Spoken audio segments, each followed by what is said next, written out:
Hey friends, if you wish to install and use DuckDuckGo browser on your Windows 11 computer, then please watch this video. I will guide you through the process. Now here's the thing.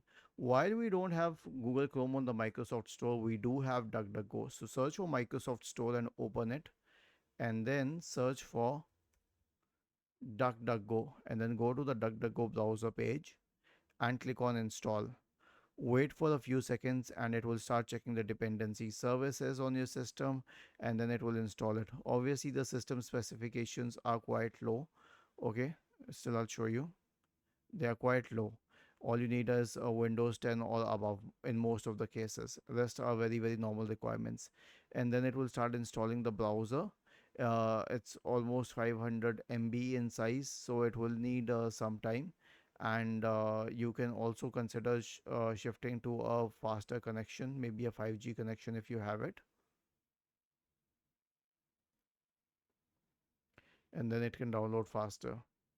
Was this helpful? If yes, then please subscribe to the channel. If not, then let us know in the comment section of the video on how we could help you further. Thank you for watching this video and have a nice day.